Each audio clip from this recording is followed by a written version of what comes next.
This is Shaun Sport in podcast form. I want to be in that number. Absolute The Spurs fans going off this morning after they took home the Europa Cup title. So that was here in Perth. That was here in Perth. That was Shenton Park, audio maybe? from Rosalie Park in Shenton Park.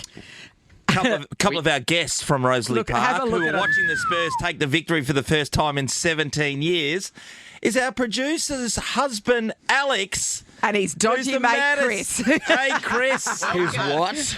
You heard me. Hey, start with you, Alex. You're up and about. We've been talking about this for days with Amy. The fact that you were just pumped. You were ready for this massive game this morning. Yeah, absolutely pumped. Been waiting for probably 45 years, giving away my age, but just to see it all happen now, I don't really know what to do now, what to think, but What to feel. It's amazing, and being there with loads of Spurs fans. And So it was a Spurs fans only event. There were no Man U fans there. No, Spurs only. Oz Spurs. Shout out to Oz Spurs, and thanks for them for putting on a great morning and breakfast and all the rest. Yeah, it was magic. So what time did you get up? What happened this morning for you?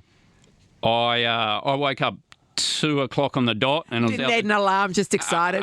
No, I did manage to get some kip. I was out the door at 2:08 and picked Chris up on the way down to the ground, and he was a few beers deep already. So.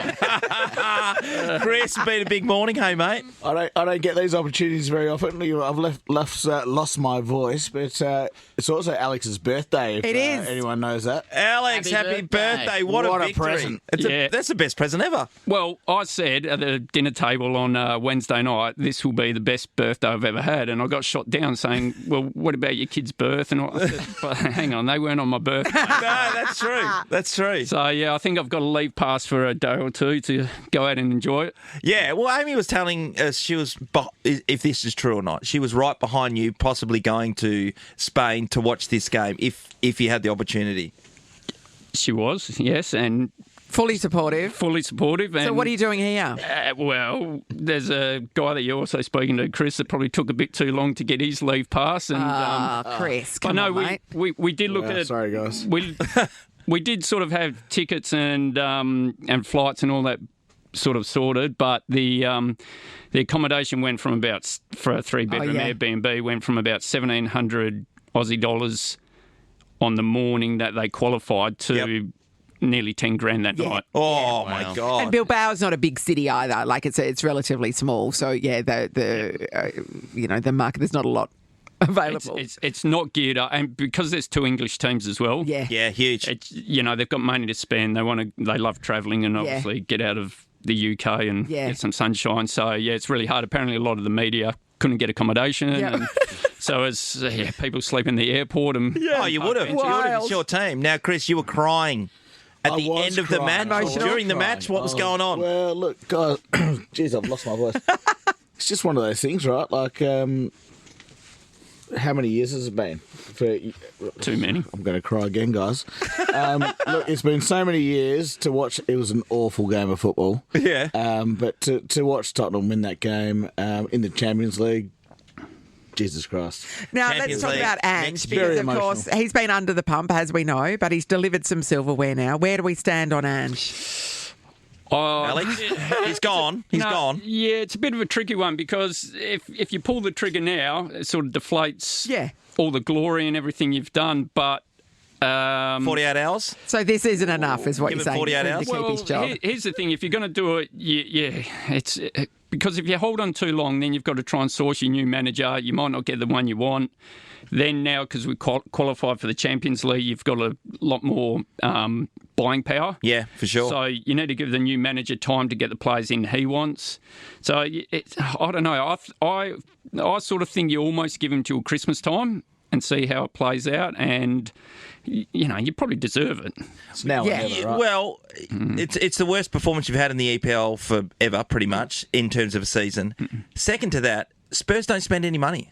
So whilst you've made the Champions League, what's going to make the owners decide to buy a few players and make sure that you're up there and actually can compete the whole year through? Yeah, and we were talking about that on the way out. So after we qualified for the Champions League final, that next summer window, we didn't spend £1 in the transfer market. Tight asses. Yeah. You know, and it's probably not so we don't spend money on players. We just don't offer the wages to get the big names in. Yeah. So whether they finally open the checkbook, which is probably highly unlikely just because it's not modelled that way, but it'd be nice to think that we can. So you're talking firstly very well for somebody who's been up at 2 a.m. and this was you at 5 a.m. I'll see if it gags. You should get a podcast. They said that before they came on air. And so you've come to Nova where the party's kind of gone down. Because- Oh, this is terrible. Yeah. No atmosphere. So you came here because you just wanted to see your wife in this moment? Is that? Yeah, is we that want to say hello. We're on the way through, and you know, No other reason at all? Get a birthday kiss. Yeah. You also knew there was beers in our fridge. we got told that, and Not that we've been offered any yet. Well, they're coming. They're definitely coming. But we know that there's Manchester United fans that will Yeah, be that's crying true. in their spilt milk this morning. Get Yeah. them to call in. Oh, would they? Would you reckon they would want to call in while you're here? Why not? Let's just listen to them. Shaun Sport in podcast form. Very apt that we heard that the Western Force are playing their final home game of the season. Our Caitlin Bassett is a Western Force employee. That's right. She's on the payroll now. I get to wear the uniform, which, to be honest, is the thing I'm most excited about because the worst thing as a female, Nat, and you will get this, is waking up every day and deciding what to wear. And especially when you work in media where there's people images of watching you. you. Yeah, that's you right. have to put on makeup, you have to do your hair. Yeah. You don't want to wear the same clothes every day. Sean, I know that you just rock out joggers and shorts every day. It's like And a you're hat. still an Ross athlete. legit wore this exact outfit yesterday. No, Yeah. Ross, you're going for back-to-back-to-back, aren't you? This could be the third day I'm wearing this shirt, but I don't sweat much and Can I you change clothes imagine? as soon as I get home. Imagine. The rules are unfair, I will give you that. And No, I agree they're unfair. They're unfair. 100%. Yes. So I'm excited to have So uniform and you're in the kit. Force kit now? Yes, and the best thing about this kit is it's so baggy and roomy, and I feel like I'm comfortable again. So it's Because it's made for some front rower or something. It is. It's made for a giant human, and I'm a giant human, so this is fantastic. Hey, It's great. Seabass, at the Force, do you get the chance? I know that the gym's there. Can you use the facilities? I can if I want to. There's players, though, because we have so many players, not just across the super squad, but the female squad, Yep. the academy. Yeah, We've got right. players in like 24/7. So I could, and staff do work out, but it's kind of like finding a time and then finding a time where I'm not going to probably do it next to a young buck who's, squatting 10 times Yeah. my weight, Yeah, yeah. things like that, and really going to make me feel a little bit nervous. No, because that's the one thing I was watching some highlights of. I think it was, it was on the news, might have been on the news, and they were just showing a gym session of some rugby players, and I wasn't sure if they're union. I think they were union guys. Anyway, it looked like all the weights were on, guys were doing bench press. They had all of them The on. bar's just And about it's- snapping. Yeah. And they're just banging them off their Yeah. chests because they're And- massive man. Yeah, and the boys that are doing rehab obviously do so much more gym and have more time to build their muscles. I sat in a meeting yesterday and I was surrounded by the S&C coaches and the physios, and they are all jacked because they probably run through their programming themselves to see if it works, and they're still obviously very invested in their own health and fitness. So I will start working out at the gym. Will you, though? It doesn't sound like you're that keen. I will use the conditioning bikes at the gym. Okay, there you go. There you go. Yeah. That's my jam. They're the worst. They're the worst. They are the worst. They're very hard. All right, let's talk about the West Coast Fever. I know. On a roll. Time to go solo. Very exciting. So as I was flying back from New Zealand last week, I was at the airport bright and early, and West Coast Fever were actually flying out to Adelaide. So Yes. they were taking on the reigning premiers last week. Obviously had a massive win. They've got 4 games, a winning streak at the might. So it's so much better. They dropped the opening 2 games. Yeah, what's the factor? What's been the I difference, wonder. do you think? I wonder what that would have do you think? been. Do you think Janelle might be Fallon-Nemard, Oh, maybe. Janelle Fallon-Nemard, Yes, of course. Yeah. yes. I mean, she's such a powerhouse, and having her back in goal shooter, they're just back to the Fever of old. It's what we know and love about them. And I think everyone just gets so much confidence and lifts when they see her on court. And against the Thunderbirds in particular, who, back-to-back premiers, the Kransberg twins really stood up. Yeah, and great. that's really exciting to see. Have you ever played with or against twins, Shawnee? Have I played? The Phoebe brothers, they played for Melbourne, yeah. I reckon that would be super confusing because, Yes. do you use their name? Do you not? Do you just? They would probably have different skills. And I was lucky enough to play with the Brown sisters, Kelsey and Maddie Brown. Yeah. They played completely different styles, so you always Right. had to change your mindset when you were playing with them because they liked different things. But the Kransberg sisters at the moment are absolutely on fire, and they're crushing it. And Can I ask you about the Fever's Achilles heel? What would that be? Would it be more that they're one-dimensional? Now, you've seen enough of their games. I thought this was a Ruth Ariang reference because she actually did her Achilles. What's their Achilles heel? I don't know. At the moment, they are playing very well. I mean, perhaps course, it's because they rely perhaps too much on Janelle. Yes, potentially. And I would say then the flip side of that might be defensively getting caught out of play too much. We know Katie Ann Dehaney is incredible, and part of her game is her physical presence. She does a great job in getting in the head of the shooters. Having Sunday Ariang back now that she has rehabbed a little injury that she had is great out the front.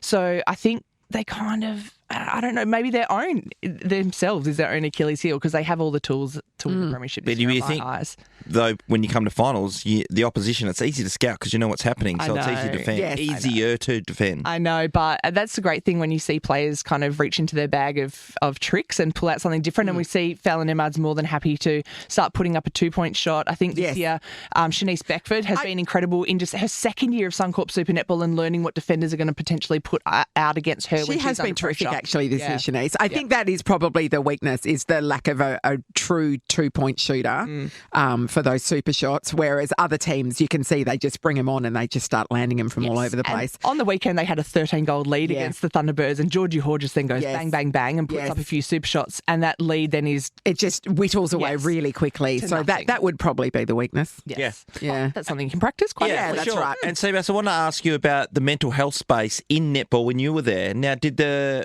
Netball Australia, did they have the right people around that you were able to call on? And do they still offer those kinds of services? Yeah, I think netball, thankfully, we get a lot of servicing through the Australian Institute of Sport and through Australian Sports Commission. And so we have the Mental Health Referral Network, and that is for the life of your life, basically. Yeah, right. As I've retired, I've had access to mental health support, which has been absolutely fantastic. My psych, actually, I see, is online in Melbourne, and she's a former athlete herself. Right. And so I really love that connection because she just understands a lot of She what knows I what you're going through, yeah. Yeah, but I think, obviously, resourcing in netball when I was there was not as great as it is now, and the fact that there are play development managers, which is my role at every team, is really important.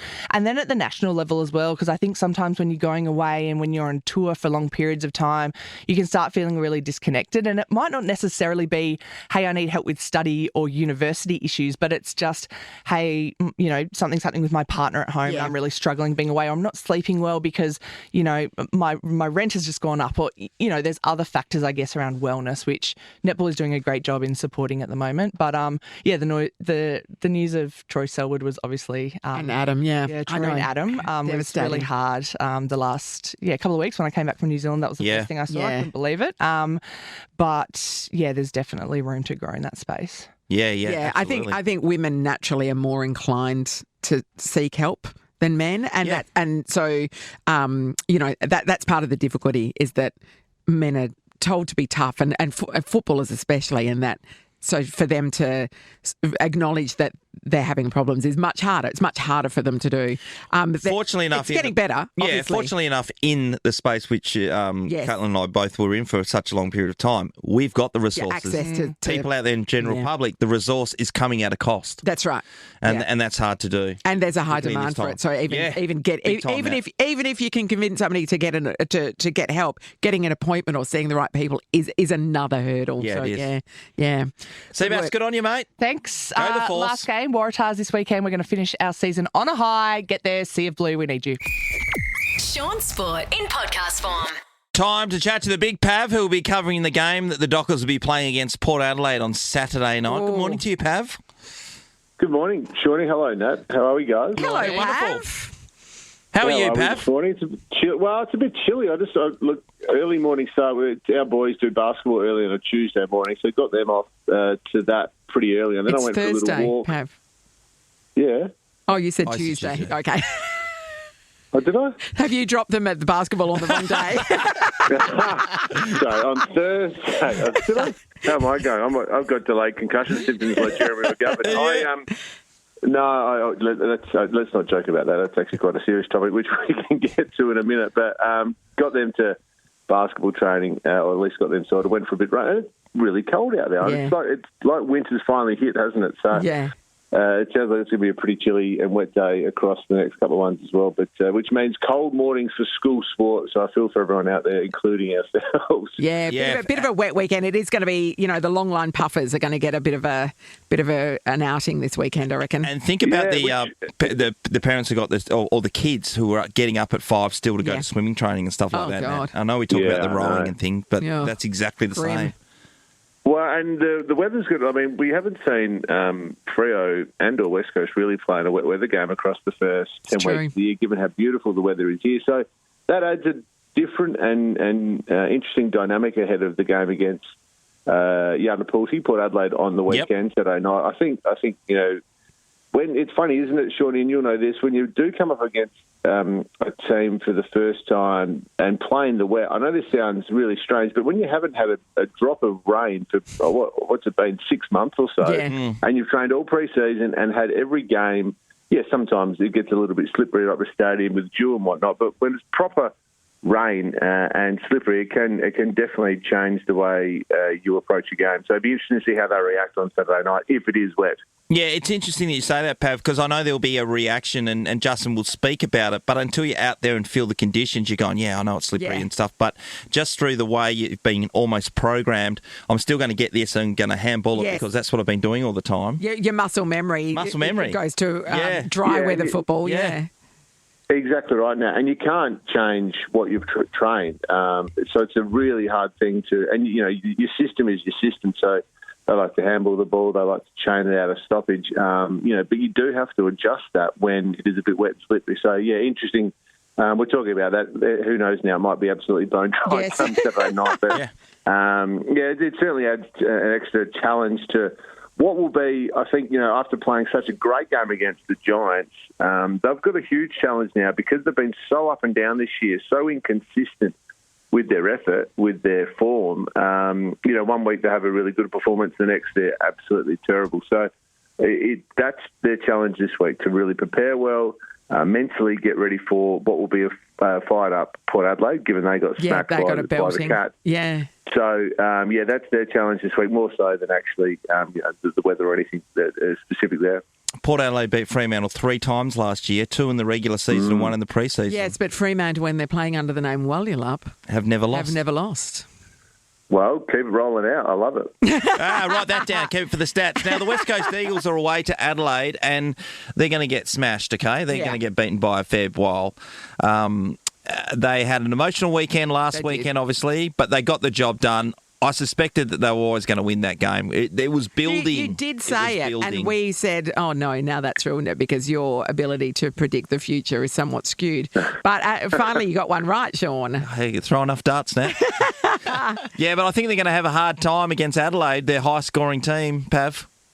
Yeah, they are. Look, what I think they did really well, Wallich Marawa last week, was win the ball in the important areas of the ground. And we've heard Andrew McQualter talk about, we're just simplifying the game plan. It's about contest, it's about forward half, getting repeat entries, and eventually scoring. And you know what? The emotional aspect, really did trigger exactly that simplification of effort, tackles, chases, and keeping it in the front half and scoring. And look, it's not an overly sexy game style, but Jesus, it's effective. Yeah. And Richmond got it done for year after year, and he's really obviously taken that from Dimmer and the Gold Coast. Obviously, on fire this year with a similar game plan. They don't spread the ball that much. They don't make the ground big. They keep it really skinny. They kick the contests. And if you win those contests, you can get some speed off those and score, and they certainly did that. So, tough assignment coming up against the Crows, but they should feel good about themselves after a really there were good positive signs, for sure. Yeah, I think it's going to be a long day, to be honest. Don't disagree with you. Yeah. And then you play Geelong at home, which is going to be a tough day. But North Melbourne's coming up, which will be... But they're in a bit of form too. Big game tonight, though, down at the Cattery. We've got the Bailey Smith game, so that's going to be the Bailey Smith Cup. Well, what do you think about that? Like, he's been mouthing off a little bit and Bont clapped back a little bit. Is there as much animosity as we're making out, or is it more just, a bit for show? I think it's a bit of both, isn't it? Yeah. I would say there's a bit going on. Like he's a player who got drafted there. He's got a long history there. I think the Bulldogs supported him really well off the field. Like he had a couple of issues, and they were right there in his corner every step of the way. And then all of a sudden, after 12 months of rehabilitating his knee, he goes down the highway to the Cats. So and plays brilliantly. Probably a little bit of. I think and plays really well. I think there's a little bit of feeling there. If the captain, as in Bond, is saying, on live television, we're glad that Bailey's in our thoughts still. I think that's, or we're in Bailey's thoughts, should I say? Yeah. I think that is enough evidence to suggest there's a little bit of spice in this one. So that's going to be a cracking match because the Bulldogs, across the first 10 weeks, have probably been, along with Collingwood, the most informed, consistent side. They haven't always won, but they've been really, really consistent. Yes, Brisbane have banked the wins and Gold Coast have been right up there as well, but they've probably been a little bit more inconsistent with their effort and with their system. The Bulldogs have been right on from the word go. They've had injuries left, right and centre. They have. But their system and their process is still rock solid. And so, the Cats at home, they're so hard to beat, but it promises to be a great game. Yeah, Sam Darcy's not too far away for the Western Bulldogs coming back in that team. We know that Bont's just feeling his way back, but that's... A professional comes back in like you've seen with the Bond, and within no time he's almost the best player out there all the time. Yeah. He's so good. It's incredible to see. Pav, looking forward to watching you on Channel 9 News tonight. No, you won't be on tonight. What about Ange just quickly? Pump for Ange. Ange Postecoglou, well done. Tottenham, the Europa League final champions, beat Man U 1-0. Pump for him. Given the pump under the pump that he's been under this year so far. But see you tonight. We'll talk about it on 9 News. Yeah, and then you'll talk about it probably by next Wednesday, him getting the axe. Job. I'll write the script for you. It's coming. Okay, thanks. I'm not sure if I want to read your script, but anyway. Yeah. Very Don't put the house on it, obviously. Thanks, Pav. We'll catch up soon. Shaun Sport is a Nova podcast. For more great comedy shows like this, head to novapodcast.com.au.